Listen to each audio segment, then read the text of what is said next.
বদলে যায় পৃথিবী। যে জানালাটা দিনে আলো এনে দেয়, রাতে ঠিক সেখানেই দাঁড়িয়ে থাকে কেউ, চুপচাপ তাকিয়ে থাকে আপনার অজান্তেই। ঘরের কোণ, খাটের নিচ কিংবা আলমারির দরজাটা সবকিছুই যেন রাতের পরতে পরতে লুকিয়ে রাখে ভয়ঙ্কর কিছু, অদেখা, অজানা, কিন্তু খুব সত্যি। কারণ ভয়ের সব থেকে প্রিয় সময় হলো নির্জন রাত। যখন কোলাহল থেমে যায়, তখনই ভয়ের হাঁটা চলার শব্দ শোনা যায়। এটাই ভয়ের ডায়েরি। এখানে প্রতিটি রাত একটা গল্প, প্রতিটি গল্প একটা আতঙ্ক, আর প্রতিটি আতঙ্ক হয়তো আপনার পাশেই দাঁড়িয়ে আছে এই মুহূর্তে। তো নিভিয়ে দিন আলো আর কান পেতে শুনুন ভয়ের ডায়েরি আজ কি নিয়ে এসেছে আপনার জন্য। আপনি শুনছেন ভয়ের ডায়েরি, যেখানে গল্প নয়, বলা হয় সত্য ঘটনা। বিশেষ একটি অনুরোধ রেখে আজকের গল্পটি শুরু করতে চাই। আপনার নিজের জীবনে ঘটে যাওয়া অথবা পরিচিত কারো মুখে শোনা কোনো ভৌতিক কিংবা রহস্যময় ঘটনা আমাদের জানাতে পারেন ভিডিওর নিচে দেয়া আমাদের ইমেইল অথবা হোয়াটসঅ্যাপ নাম্বারে। আপনার পাঠানো ঘটনাই হয়তো হয়ে উঠবে ভয়ের ডায়েরির পরবর্তী গা শিউরে ওঠা পর্ব। নিশ্চিন্ত থাকুন, আপনার পরিচয় সর্বদা শতভাগ গোপন রাখা হবে। আর অবশ্যই আমাদের চ্যানেলটি সাবস্ক্রাইব করতে ভুলবেন না। তাহলে চলুন আজকের ভয়ের দরজাটা খুলে দেই। শুরু করি এক ভিন্ন ধর্মী বাস্তব অভিজ্ঞতার সঙ্গে। ভিডিওটি মনোযোগ দিয়ে শেষ পর্যন্ত দেখবেন, কারণ অনুভব না করলে সত্যিটা বোঝা যায় না। আজকের ভিডিওটি আমরা যে ঘটনা দিয়ে শুরু করব সেটি আমাদের লিখে পাঠিয়েছেন সুমাইয়া আপু, খুলনা থেকে। তিনি যেভাবে লিখিয়ে পাঠিয়েছেন আমি সেভাবেই আপনাদের পড়ে শোনাচ্ছি। বলছেন সুমাইয়া আপু,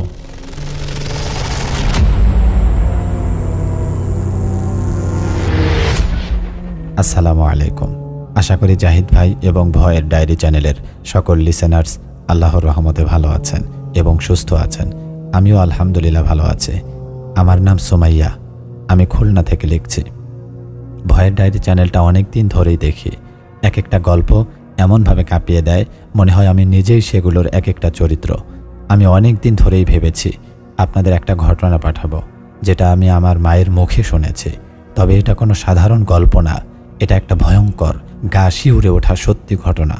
আমাদের পারিবারিক অভিশাপ বললেই ঠিক হয়। আমি লেখাতে একেবারেই নতুন, তেমন একটা সাজিয়ে গুছিয়ে লিখতে পারি না।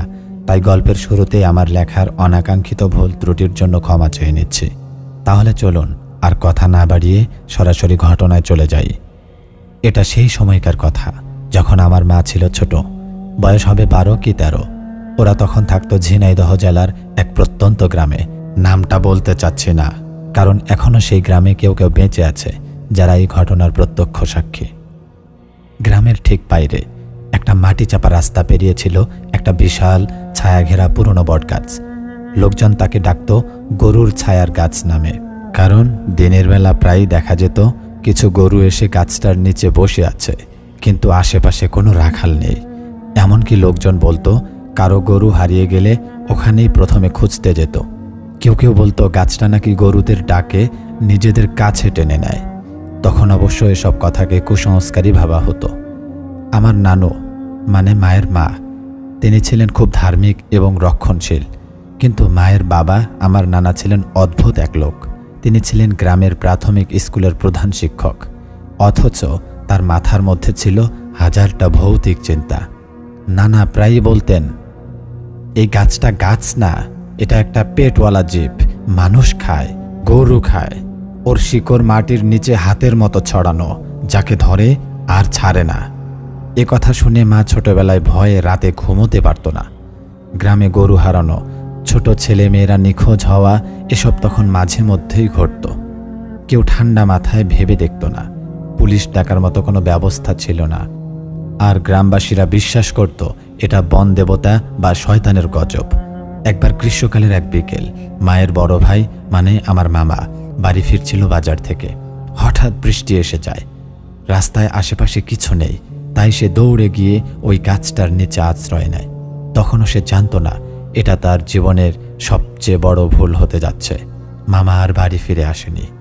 সন্ধ্যা গড়িয়ে রাত, আর রাত পেরিয়ে সকাল। গ্রামের লোকজন মাইকিং করলো, খোঁজাখুঁজি করলো, পুকুর কাদায় নামলো, বাঁশ ঝাড় চষে ফেললো, কিন্তু কোথাও কোনো চিহ্ন নেই। নানা তখন নিজে গাছটার নিচে গিয়েছিলেন। বৃষ্টির কারণে গাছের নিচে মাটি ছিল নরম আর কাদায় ভরা।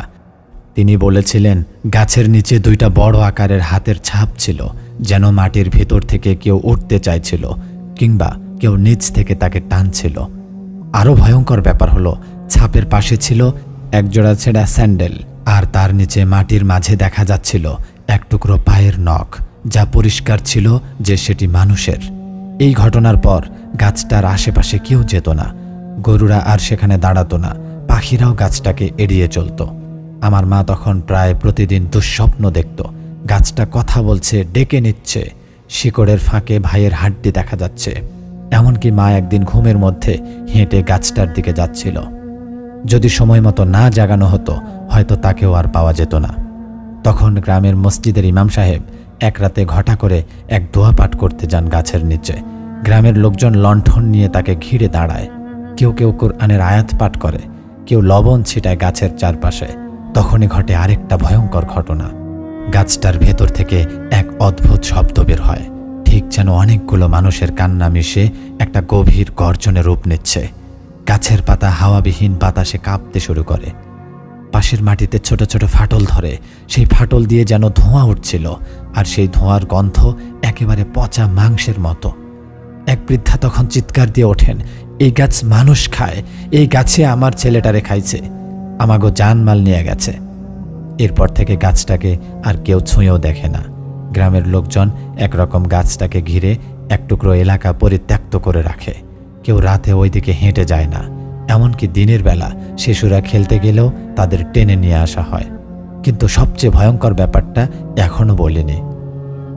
প্রায় 5 বছর পর শুকনো মৌসুমে গাছটার নিচে এক কৃষক চাষ করতে গিয়ে কোদাল মারার পর একটা কাঠের বাক্স পায়। বাক্সটার ভেতরে ছিল একটা মানুষের খুলির হার, আর তার পাশে লেখা ছিল এক পাতার চিঠি, জীর্ণ কাগজে, যার অর্ধেক খেয়ে ফেলেছিল পোকা। কিন্তু বাকি অংশে স্পষ্ট লেখা ছিল, ওকে আমি নিয়ে এসেছি, কিন্তু এখন আমার ক্ষুধা আরও বেড়েছে। প্রতি পূর্ণিমায় আমি চাই একজন নতুন কাউকে, না দিলে আমি নেব নিজের মতো করেই। চিঠিটার নিচে কালি দিয়ে আঁকা ছিল একটা অদ্ভুত চিহ্ন, গাছের মতো দেখতে, কিন্তু তার ডালে ঝুলে আছে পায়ের কঙ্কাল। এই জায়গাটাই তখন থেকে নরখাদক গাছ নামে পরিচিত হয়। গাছটা দাঁড়িয়েছিল গ্রামের ঠিক প্রান্তে, নির্জন ধান ক্ষেতের মাঝে একা, অথচ গাছটার চারপাশে যেন একটা অদৃশ্য ব্যারিকেড গড়ে উঠেছিল। কেউই সাহস করতো না ওই দিক দিয়ে হাঁটতে। গ্রামের বাচ্চাদের বলা হতো, ওই দিকে গেলে কালো মানুষ ধরে নিয়ে যাবে। মা তখন ছিল ক্লাস 7-এ, স্কুল যেত পাশের গ্রামের একমাত্র হাই স্কুলে। রোজ তাকে হাঁটতে হতো সেই গাছটার পাশ দিয়ে, অবশ্য বেশ দূর থেকে ঘুরে যেত। আর প্রায় একা হাঁটার সময় মা চোখ বুজে দৌড়ে পার হয়ে যেত সেই রাস্তাটা। মা বলতো, গাছটার কাছে গেলে হঠাৎ এক ধরনের কাঁপুনি ধরতো শরীরে, যেটা ঠান্ডায় না, ভয় থেকে আসতো। একবার নাকি গাছটার ডাল থেকে একটা শুকনো পাতা খসে পড়ে তার কাঁধে, আর সেই পাতার ছোঁয়াতেই মায়ের গা ফুলে ওঠে, গা জ্বালায় ভরে যায়। নানা তখনও চেষ্টা চালিয়ে যাচ্ছিলেন গাছটা সম্পর্কে সত্য জানার। তিনি একজন স্থানীয় কবিরাজের সাথে যোগাযোগ করেন। নাম ছিল লালচাঁদ ফকির। লোকটা অদ্ভুত ছিল, চোখে সবসময় কাঁচের চশমা, আর পকেটে থাকতো মাটির পাত্রে ভরা ভেষজ গন্ধ। ফকির একদিন সন্ধেবেলায় গাছের নিচে গিয়ে বসেন, চারদিকে ছড়িয়ে দেন 5 রকমের বীজ, কিছু আগর গাছের কাঠ, আর কোরআনের আয়াত পড়া পানি। তিনি বলেছিলেন, গাছটার ভেতরে কে আছে তাকে আজ বের করেই ছাড়ব। সেই রাতেই ঘটে এক এমন ঘটনা যেটা গ্রামের সবচেয়ে ভয়ঙ্কর রাত বলে পরিচিত। ফকির গাছের চারপাশে সাদা চক দিয়ে এক গণ্ডি এঁকে বসেছিলেন ধ্যানমগ্ন হয়ে। হঠাৎ চারদিকে একেবারে থমকে যায় সময়, পাখিরা চুপ, কুকুর ঘেউ ঘেউ থামিয়ে কাঁপতে থাকে, বাতাস থেমে যায়। আর ঠিক তখনই গাছটার শিকড়গুলো নড়তে শুরু করে। না, ঝড় না, সত্যি নড়ছিল, যেন কেউ ভেতর থেকে ধাক্কা দিচ্ছে। মাটি ধসের মতো ফেটে ফেটে উঠছে, গাছের কাণ্ড কেঁপে উঠছে, আর একটা ভোঁতা গর্জন বের হতে থাকে। ফকির হঠাৎ দাঁড়িয়ে উঠে বলেন, এই গাছ কোনো সাধারণ গাছ না, এটার ভেতরে আছে আবিকশা নামের এক ক্ষুধার্ত আত্মা, যাকে 100 বছর আগে এখানে বেঁধে রাখা হয়েছিল। এই নামটা প্রথমবার শোনে গ্রামের মানুষ। আবিকশা, সেটা কি আত্মা, জিন নাকি দেবতা? ফকির বলেন, এই গাছ এককালে ছিল এক মৃত মায়ের সমাধির উপর গজানো। সেই মা সন্তানহারা হয়েছিলেন দুর্ভিক্ষে, দুধ না পেয়ে তার বাচ্চাটা কষ্টে মারা যায়। সেই কষ্ট আর শোকের মধ্যে সেই মা আত্মহত্যা করেন, আর তার কঙ্কালের ওপর জন্মায় এই গাছটা। কালক্রমে মায়ের শোক আর ক্ষুধা মিশে যায় গাছের রসনার মধ্যে। এই গাছ খেতে শুরু করে জীব, প্রথমে ছোট পোকামাকড়, তারপর গরু, শেষে মানুষ। এই কথা শুনেই গ্রামের একজন প্রবীণ লোক বলেছিলেন, আমার দাদাও বলেছিলেন এই গাছ যখন ছোট ছিল তখনই নাকি একবার একটি ছোট্ট বাচ্চা হারিয়ে গিয়েছিল। তখন থেকেই সব শুরু। এরপর থেকে লালচাঁদ ফকির নিয়মিত গাছটার চারপাশে নজর রাখতেন। তিনি প্রথম লক্ষ্য করেন পূর্ণিমার রাতে গাছটা কাঁপে, তার পাতাগুলো রক্তের মতো লাল হয়ে ওঠে, আর তার ছায়া গায়ে পড়লে মানুষ অসুস্থ হয়ে পড়ে। মা বলতো একবার সে নিজের চোখে দেখেছে এক বৃদ্ধ লোক গাছটার নিচে বসে কাঁদছিল। লোকটার নাম ছিল হাকিম চাচা। তার নাতি হারিয়েছিল বছরখানেক আগে। লোকটা বারবার বলছিল, আমারে নিয়ে যা, তবু আমার নাতিরে ফেরত দে। কয়েকদিন পর হাকিম চাচার লাশ পাওয়া যায় গাছের গুড়ির পাশে, অথচ তার শরীরে একটাও আঘাতের চিহ্ন ছিল না। মুখে ছিল এক অদ্ভুত হাসি, আর চোখ খোলা অবস্থায় আকাশের দিকে তাকিয়েছিল। এই ঘটনার পর গাছটাকে কাটার পরিকল্পনা করে গ্রামবাসীরা। এক বৈশাখী দুপুরে কয়েকজন সাহসী যুবক হাতে দা কুড়াল নিয়ে যায় গাছ কেটে ফেলতে, কিন্তু তারা কেউ আর ফিরেনি। পরে গাছের পাশে পাওয়া যায় 3টা রক্তমাখা টুপি আর একটা দা, যার ফলা ছিল গলানো।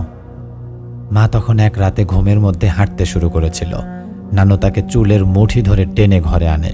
মা তখন জেগেছিল না, কিন্তু ফিসফিস করে বলছিল, আমি যাই গাছটার কাছে, ও আমার ভাইকে ফিরাবে, ও আমাকে ডাকছে, গন্ধ পাই আমি। এই ঘটনার পর নানু একদিন চিৎকার করে কাঁদতে শুরু করেন। তিনি আর সহ্য করতে পারছিলেন না। তিনি গ্রামের মসজিদের ইমাম ও লালচাঁদ ফকিরকে একসাথে ডেকে বলেন, এই গাছ না থাকলে হয়তো আমার ছেলে বাঁচত, আমার মেয়ে স্বাভাবিক হতো, আমি আমার সব সম্পত্তি দিব, শুধু এটা শেষ করো। তখন ফকির বলেছিলেন, গাছটাকে কেটে ফেলা যাবে না, তবে গাছটার পেটে যা আছে তাকে সিল করে রাখা সম্ভব, কিন্তু তার জন্য চাই এক জীবন্ত মানুষের আত্মোৎসর্গ। এই কথা শুনে সবার মুখ থমকে যায়। ফকির বলেন, এমন একজন মানুষ চাই যার ভেতরে কোনো ভয় নেই, আর যার হৃদয়ে আছে ক্ষতির শোক, কারণ সেই শোক দিয়েই গাছটার ক্ষুধাকে আটকে রাখা যাবে। নানা তখন চুপচাপ বসেছিলেন। হঠাৎ তিনি মাথা নিচু করে বলেন, আমি করব। নানু হাউমাউ করে কেঁদে ওঠেন, তুমি কেন? তুমি গেলে আমি আর কার উপর ভরসা করব? নানা বলেন, আমার ছেলেকে খেয়েছে এই গাছ, আমি ছাড়া আর কার আছে এই অধিকার ওর সামনে দাঁড়ানোর? এরপরের ঘটনা মা নিজে চোখে দেখেনি, কিন্তু সেদিন রাতে সে খুব কেঁপে উঠেছিল। ভোরবেলা মা দেখে নানা আর ফিরে আসেননি। গাছটা ছিল আগের মতোই দাঁড়িয়ে, কিন্তু তার ডালের এক পাশ কাটা হয়ে কালো হয়ে গিয়েছিল, আর শিকড়ের নিচে রাখা ছিল এক সাদা পাথরের শিলালিপি, যেখানে লেখা ছিল, ক্ষুধা এখন ঘুমায়, কিন্তু স্বপ্নে সে খায়। সেদিন রাত থেকে পুরো গ্রাম যেন নিস্তব্ধ হয়ে পড়ে। নানুর কোনো খোঁজ পাওয়া যায়নি। কেউ কেউ মনে করত হয়তো গাছটি তাকে তুলে নিয়েছে, আবার কেউ বলতো নানা নিজের ইচ্ছায় গাছের সঙ্গে মিলেমিশে গেছেন। মা রাতভর কাঁদতে কাঁদতে নিজের ঘরে বসেছিলেন। তার শরীর জমে যেত ঠান্ডায়, ঘুম আসতো না। স্বপ্নে বারবার সে দেখত গাছের ডালে একটি কালো ছায়া, যা চুপচাপ তার দিকে তাকিয়ে আছে। মা বলতো, ওর চোখ ছিল না, কিন্তু আমি বুঝতাম সে আমাকে দেখছে। দিনের আলো আসতেই মা গাছের দিকে ছুটে যেত। ওই গাছের নিচে দাঁড়িয়ে গাছের দিকে গা ছমছমে কাঁপুনি নিয়ে বলতো, ওর ক্ষুধা ঘুমিয়ে আছে, কিন্তু ওর স্বপ্ন আজও খেতে চায়। একদিন সকালে মা দেখতে পেলেন গাছের ডাল কাটা জায়গা থেকে ছায়ের মতো ধোঁয়া বের হচ্ছে। গাছের গায়ে যেন রক্তের দাগ ছড়িয়ে পড়ছিল। সবাই সেটাকে অভিশপ্ত রক্ত বলে ডাকত। শহরের বৃক্ষ চিকিৎসকরা বললেন, এ তো একটা রোগের প্রভাব, গাছ রোগে আক্রান্ত। কিন্তু গ্রামের প্রবীণরা জানত এটা গাছের ক্ষুধার চিহ্ন। সেই ক্ষুধা আস্তে আস্তে গ্রাম জুড়ে ছড়িয়ে পড়ল। গরু, হাঁস, বিড়াল এক এক করে নিখোঁজ হতে শুরু করলো। কেউ কেউ বলল, রাতে গাছের নিচে এক অদ্ভুত আওয়াজ শোনা যায়, যেন কেউ মানুষের মতো ফিসফিস করে কান্না করছে। একবার মায়ের ছোট বোন বৃষ্টি নামের এক ছোট শিশু গাছের কাছ থেকে হারিয়ে গেল। গ্রামের লোকেরা রাতভর খুঁজলেও কোনো সন্ধান মেলেনি। তারপর বৃষ্টি কয়েকদিন পর বাড়িতে ফিরে আসলো, কিন্তু সে আর আগের বৃষ্টি ছিল না। তার চোখ ছিল ফাঁকা, চুপচাপ, আর মাঝে মাঝে ফিসফিস করত, ও ডাকছে আমাকে, ক্ষুধার ডাক। মা বলতেন, আমি বুঝতে পারলাম ওই গাছ শুধু শিকড় আর ডাল নয়, ওর মধ্যে আছে কোনো অদ্ভুত শক্তি, যা মানুষের মন নিজের বশে নিয়ে নেয়। গ্রামের লোকেরা আবার ফকিরলাল চাঁদকে ডেকেছিল। সে বলল, গাছটা কেটে ফেলা যাবে না, ওর ভেতরে থাকা ক্ষুধাকে সিল করতে হবে। তার জন্য প্রয়োজন একজন যোদ্ধা, যিনি নিজের জীবন উৎসর্গ করতে পারেন। মায়ের চোখে তখনও সেই দৃশ্য ভেসে উঠত। নানা গাছের পেটে গিয়ে নিজের আত্মা ঢেলে দিয়েছিলেন, কিন্তু ক্ষুধা থামে না এই গাছের। আবারও গাছের ডাল থেকে যেন গন্ধ বের হতো, পচা মাংসের গন্ধ, যা রাতে বাতাসে ছড়িয়ে পড়ত। গ্রামের মানুষ আর সাহস করে ওই গাছের কাছে যেত না। বাড়ির শিশুরা গাছটার নাম শুনলেই কাঁপত। মা বলতো, গাছটা এখনও বেঁচে আছে, ওর ক্ষুধা ঘুমায় না, শুধু অপেক্ষা করে নতুন কোনো প্রাণের জন্য। আর সেই গাছের ছায়া আমাদের পুরো গ্রামের ওপর এক অদৃশ্য অন্ধকার হয়ে নেমে এসেছে।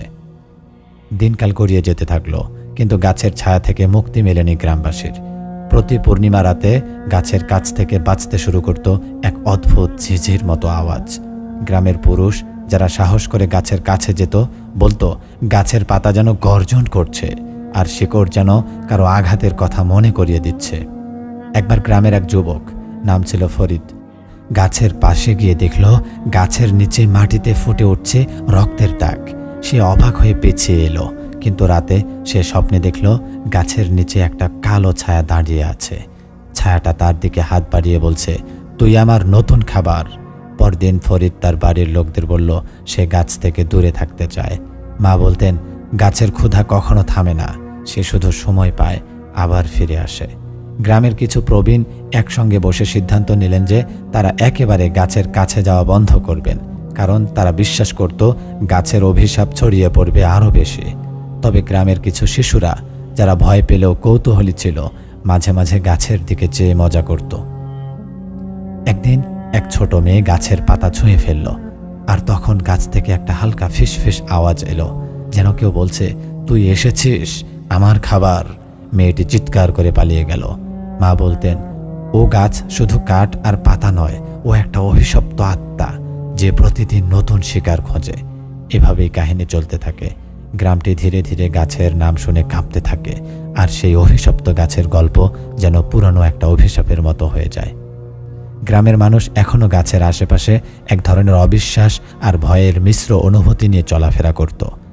তবে যারা একটু বেশি কৌতূহলী ছিল, তারা জানত এই গাছের সঙ্গে জড়িয়ে আছে এক পুরনো অভিশাপ, যা কখনো মুছে যাবে না।